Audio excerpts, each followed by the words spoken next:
दोस्तों नमस्कार। 72,825 शिक्षक भर्ती 2011 में आवेदन करने वाले सभी अभ्यर्थी भाई बहनों का हमारे इस करियर सीक्रेट चैनल पर हार्दिक स्वागत है। मैं तिलक। आज का जो वीडियो है 72,825 शिक्षक भर्ती की सब कैटेगरी 12,091 के प्रकरण में है। ताज़ा अपडेट है मित्रों। डीबी में एक और आईए दाखिल की गई है आज, और आपके मन में कुछ प्रश्न हैं जो हमें बार बार कमेंट किया जा रहा है। मुझे से फ़ोन पर कुछ लोग बात कर रहे हैं कि डीबी में एक और आईए दाखिल होने के बाद क्या कंटेम्प्ट डेट से पहले आएगा डीबी का ऑर्डर? 90-105 की रिटों से क्या है संबंध? हम आपको सारा डिटेल इस वीडियो में बताने वाले हैं।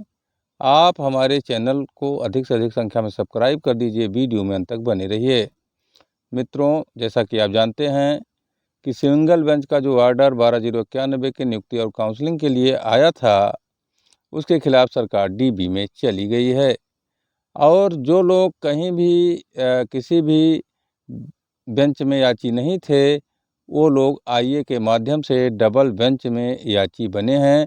काफ़ी संख्या बढ़ी है।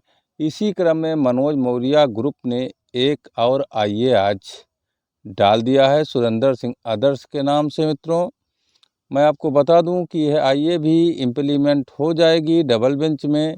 ये ताज़ा अपडेट है। इसमें जितने लोगों के भी नाम हों वो अपना नाम देख सकते हैं। साथ ही साथ हम यह भी बता दें कि जो आईए इम्प्लीमेंट के लिए दाखिल की जा रही है, कंटेम्प्ट में जो पीडीएफ और लिस्ट दाखिल की जा रही है, उसको नज़रअंदाज न करते हुए लोग चेक करके डाल रहे हैं, कहीं करेक्शन का कोई दिक्कत ना हो। मित्रों, इस पर भी ध्यान दिया जा रहा है।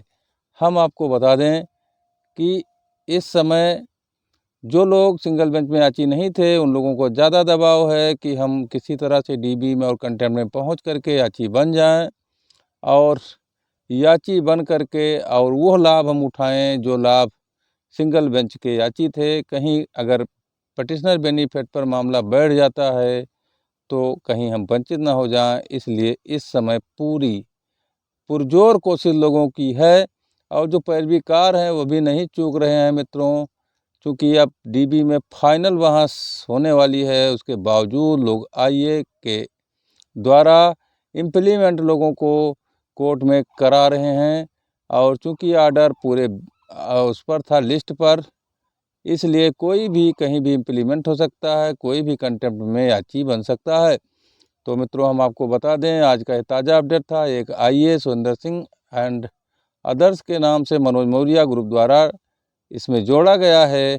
अब मनोज मौर्य के ग्रुप की संख्या और आगे बढ़ गई है, 1666 से और आगे चली गई है। मित्रों, अब चूँकि मनोज मौर्य का एक ऐसा नाम था जिससे लोग बहुत दिनों से परिचित थे, और वही लीड कर रहे थे 12,091 को, तो इसलिए लोग उनसे जुड़ करके और उनके मुँह मांगे पैसे दे रहे हैं और आईए के माध्यम से जुड़ रहे हैं। जबकि मित्रों, जो पैसा दिया जा रहा है उस पर इन लोगों का क्या रवैया है, उसका क्या हिसाब किताब है, इसको सभी लोग जानते हैं। फिलहाल जिन वकीलों को किया गया है वह वकील काम आ जाए मौके पर, यही सबसे बड़ी बात है। मेन पैसा नहीं होता है, मेन होती है पैरवी। अगर पैरवी में ये लोग ढिलाई करते हैं तो फिर मान कर चलिए कि याचियों का गला घोंट रहे हैं। और कोई भी गलती ना करें। अगर आईए डाल रहे हैं, कंटेम्प्ट डाल रहे हैं, तो उसमें 12,091 के लिस्ट में जिनका नाम हो उन्हीं का नाम शामिल करें। कोई ऐसा डिफेक्टिव कंटेम्प्ट डिफेक्टिव आईए न डालें जिससे कोर्ट में कहीं दिक्कत पड़े। तो सारी बातों पर इन टीमों को ध्यान देना चाहिए, मेरी तरफ से जो कहना है। और दूसरा पहलू इस वीडियो का मित्रों यह है, मैं आपको बता दूं कि जो डीबी में मामला चल रहा है, 3 दिन सुनवाई लगातार 12,091 के मुद्दे पर हो चुकी है, जैसा कि आप जानते हैं। और कल के लिए डेट लगा हुआ है। पहले नंबर पर लिस्ट हो गया है केस, और पहले ही नंबर पर सुनवाई शुरू हो जाएगी।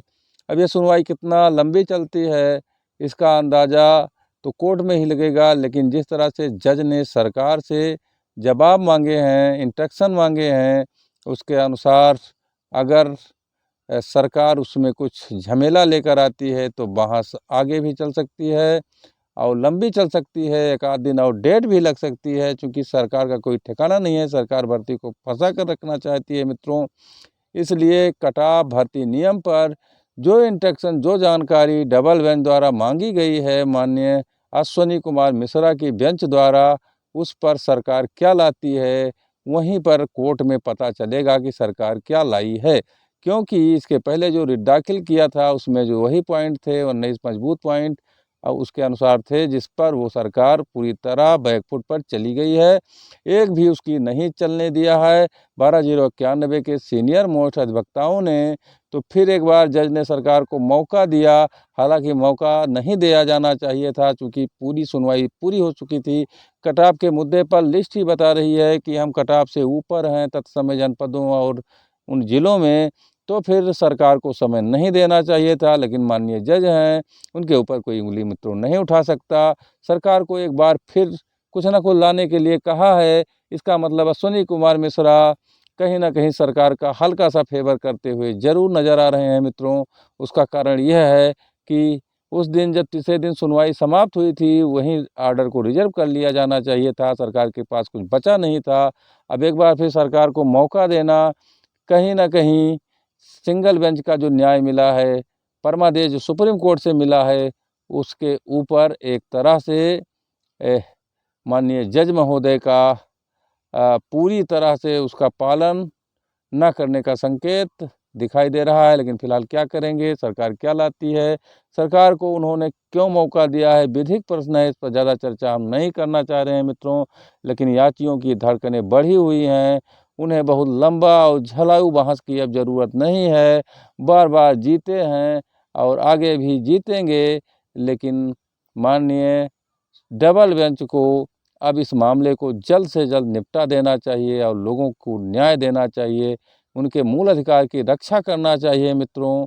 और हम आपको बता दें कि 90/105 की जो रिट है, चूँकि अब आपको बताऊं कि उसे अभी डायरी नंबर या अपील नंबर नहीं मिला है, न 12/091 की डबल बेंच में सुनवाई चल रही है, उससे किसी भी रिट का कनेक्शन है, न कोई संबंध है, न कनेक्ट हुई है रिट, न बंच हुई हैं। तो मित्रों मैं इतना कहना चाहता हूं कि जब तक उनके रिटों को अपील संख्या मिलेगी, उनकी रिटें सुनी जाने लगेंगी, तब तक 12/091 का जो डबल बेंच में सुनवाई चल रहा है उसका आर्डर रिजर्व हो जाएगा।